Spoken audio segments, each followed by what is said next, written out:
Okay, we've all heard of the NSA, right? We've heard of IRS targeting.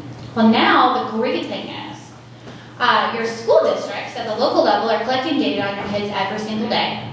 By law, they are required, thanks to Race to the Top, especially here in North Carolina, because you guys got a bunch of money, to collect data on your kids all the way from kindergarten through post-secondary education and into the workplace. That's a lot to read, so I won't read it to you, but it's called the SLDS grant program. And if you want to just read the bold words again, basically the goal of this database, that they'll tell you, and a lot of the Common Core proponents will say, Anthony here lived in Vermont, and Anthony moved to Wisconsin. Anthony's file goes with him. So it's great, right? Because the new teacher gets all the information on Anthony from his old school. So they don't have to guess what he knows and what he doesn't know, and his personality. They get this great file, and it helps him in the transition. So the human race is about to enter a totally data-mined existence, and it's going to be really fun to watch. It's going to be one of those things where our grandkids are going to tell our kids, I can't believe you grew up in a world like that, just the way our kids complain that we went to record stores. You know, when Tom Cruise walks through the mall in Minority Report and the ad beams right to his eyes and says, hey, Mr. Cruise, you should go on that Caribbean vacation you've been thinking about, I know some entrepreneurs who are working on that technology right now. The world in 30 years is going to be unrecognizably data mined. So what does that mean for education? Well, education happens to be, today, the world's most data mineable industry by far, and it's not even close. Right? So maybe one day healthcare will be up there when they have little nanobots that are in your bloodstream that are doing real-time analysis. But until then, it's not close. Education beats everything else hands down. So let's just compare. Netflix and Amazon get in the ones of data points per user per day. Google and Facebook get in the tens of data points per user per day. So you do 10 minutes of messing around in Google, you produce about a dozen data points for Google. Okay, great. So Knewton today gets 5 to 10 million actionable data per student per day. And we do that because we get people, if you can believe it, to tag every single sentence of their content. So publishers, we have a large publishing partnership with Pearson, and they've tagged all of their content. And we're an open standard, so anyone can tag to us. If you tag all of your content and you do it down to the atomic concept level, down to the sentence, down to the clause, you unlock an incredible amount of trapped, hidden data. But what they don't tell you is it's not just Anthony's grades, what classes he took. It's his religion, his family's income, his health screenings, his hobbies, his cultural identity, anything he's ever given a teacher back on a survey, anything he's ever done in the classroom, his homework percentage, all that stuff, it's all in this database. If somebody tagged every single line, every single sentence of all the world's web pages for Google, or every single line of dialogue for Netflix, okay, which no one's done, but even if they had, there are not really a whole lot of interesting correlations there. You do a little bit of work for Knewton, and we use just the established science of psychometrics to cascade out hundreds of other data, right? So we can produce incredible quantities of data per user per day. It's really, really hard to get that, okay? But if you can get all that tagging done, and that's what one of our taxonomy, that's a small part of our overall taxonomy. That's just part of one course, right? We have dozens of taxonomies. Then you can do this. What you can do with the data, if you actually do all that work, is you can figure out exactly what students know and how well they know it. You can figure it out down to the percentile versus the rest of the population. So Knewton students today, we have about 125,000, 180,000 right now. By December, it'll be 650,000. Early next year, it'll be in the millions, and next year, it'll be close to 10 million. And that's just through our Pearson partnership. And it doesn't just magically follow the kid one time from one school to the other. Every night, they are required to back this up to I don't know what you call it, a hub, that collects all of the state databases together and shares that information with one another. And I'll talk to you a little bit about how this now is a partnership with Health and Human Services, and they have access to the data as well. You learn science best in 42-minute bite sizes. The 44-minute mark, your click rate always begins to decline. You start missing questions you normally get right. You learn social studies best with video clips, or 22% video to 78% text, or whatever your optimal cocktail of bundle. We can tell when we should return content to you for optimal retention. We literally know everything about what you know and how you learn best. Everything. Because we have 5 orders of magnitude more data about you than Google has. We literally have more data about our students than any company has about anybody else, about anything, and it's not even close. That's why we can do all that stuff.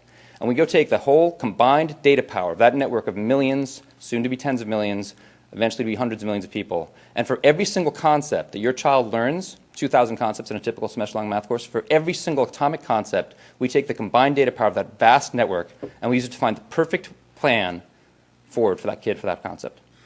So that's what we do right now. So what can they measure about your kid? All right. So So in addition to the traditional stuff you'd see on a report card, your grades, your behavior in the classroom, that kind of thing, there's up to 400 data points that they can track on your child. Last year, I was in Delaware, and I just happened to be speaking to a school board that was passing a resolution to opt out of Common Core at the local level. They were done. They're like, we're going to pass this resolution and send it on to the state. During the open comments, a mom comes up. She's got a survey in her hand. She said, I want you to know this was given to my 5th grader this week in her classroom. And the only reason I saw it, because I'm a copy mom, and I was in the copy room, and I happened to see a copy of it on the copier. Parents would never have known the survey was given to their children. And ask the kids, what is your sexual identity? Have you ever done drugs? Have you ever had sex? Have your parents ever been arrested? Have you ever seen one of your parents do drugs? Do you believe in God? What is your religion? None of that has to do with academic success, but all of it was on her survey. The school board was stunned. At the bottom of the survey, in little print, said developed by Pearson Publishing. Suggested materials for the classroom to help teachers track positive and negative performance of their students. So they could go in and say, kids with low test scores also said that parents do drugs. Or kids with low test scores also said they're having sexual identity problems in the 5th grade. Right now, we're going to be in K-12 starting next year, and it's an open platform. Anyone can plug in and use it via APIs. And where we think we're going with the data side of it, which is the really fun stuff for today, is we think within a few years we'll be able to start predicting grade performance. So, teacher grades consistently year in and year out. If that teacher grades consistently, we can match up the student profiles, down to the atomic concept level versus grade performance. We can tell you, you're on track to get a B- in this course right now. We're really excited to correlate with other people's data sets via our open API, like things like, something we talk about as kind of as a joke, but it really should work, is like a food diary. You tell us what you had for breakfast every morning at the beginning of the semester. By the end of the semester, we should be able to tell you what you had for breakfast, because you always do better on the days you have scrambled eggs or whatever, right? And more importantly, we should be able to tell you what you should have for breakfast. So these are things that are happening without parental consent. Why is that? The Ninth Circuit Court of Appeals said that once your child enters a public school, you have given up all rights to what they are shared with in the classroom. The Ninth Circuit is not a friendly court to all of us. But they did pass a mandate saying that once your child enters the doors, once you've chosen to send your child to that community school, you have then given the school the right and the ability to give your child any information that they want to, and to ask of them any information they are willing to share, because you have entrusted your child to that building and to those teachers. So the power of data, when you unlock millions of data points per user per day, you can accomplish things that people aren't even conceiving of right now. But that world is coming. We're trying to bring it to you, and we're going to be an open system that will allow anyone to just plug that data, take it out, and then plug it back in. Thanks very much. Something else to think about with that data, if you'll go back one more. Looking at dwelling arrangements, career goals, homework completion, behavioral problems. There's also cultural awareness. I was an 8th grade teacher. I tried my best to come in every day and always have an open mind about my students, but they're 8th graders at 14, they're hormonal, and sometimes they drive you crazy. Okay?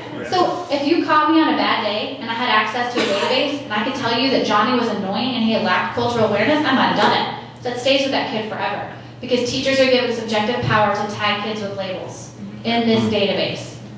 So when a kid gets to high school, or when they're going to college for some of these universities that are now accepting this database information, that's there, and it follows them year after year after year. Even the best of teachers get frustrated with kids. How many of your kids, and I don't know, because it's very state to state, when you get a report card, in the comments field it says numbers that you kind of have to go look up instead of actual comments that are typed out by the teacher. Do they do that here in some districts? No? It's all comments. So in Texas, they do the codes that are associated with the database already. So I would go in and I would tag Connor with a 41 and an 11 and a 117. The parent would then have to literally go to a website, log in, and see what 41, 11, and 117 means. Some parents will actually go do that. Others aren't going to go and look what those comments mean. Those can mean any of these data points. So you may not know that your child is labeled racist, which is one of the comments of the 400 in their database. That follows your kid. So your 2nd grader repeats a word in the classroom that they might have heard. Teacher's like, oh my gosh, Johnny, you're a horrible kid. I'm going to tag you with this in the database. It stays with them. So that's a really scary thing. A lot of subjectivity in the database. FERPA. So FERPA is supposed to protect your privacy and your kids' privacy, and you're supposed to be able to tell the school what they can and can't share about your kid with other people. In 2011, FERPA was changed so that your local school can decide what information can be shared with viable outside sources that have an interest in public education. So you no longer, even if you opt out, that's an opt-out for like newspapers and yearbooks and directories. That's not an opt-out to what's shared with the InBloom or the Amplified database. And that's what we're going to talk about now. So, InBloom. They were given $100 million by Bill and Melinda just to build a database to track and analyze all of this information. So how are they going to collect it? What's it going to look like? That's InBloom. I'm always asked why Fox News doesn't talk a lot about Common Core. That's because News Corp is actually part of this data tracking system. They actually own a piece of it. They own one of the analyzation systems that are looking at this data. Now, why would a company like News Corp want access to this information? It's very simple. They get to sell to their advertisers, the market, their audience, down the road. They can predict 10 years out now what the fifth graders of today are going to want to buy in 10 years, what their technology interests are, what their hobbies are, what their cultural identity is, how they're doing their homework, what subjects they're better in. Okay, they may not get your kid's name, but they're getting all this information. Same with the insurance companies that are part of these programs. Insurance companies, this is invaluable to them because they can start predicting 10 years out what types of programs they can offer people, what should be included in insurance packages. If they've got access to every kid's vision screening from preschool through the year they graduate high school, they can surely scale their insurance programs to make sure they're going to make the biggest profit off what they're selling. Right? So again, they may not get your kid's name, but they're sure getting a lot of valuable information for their bottom profit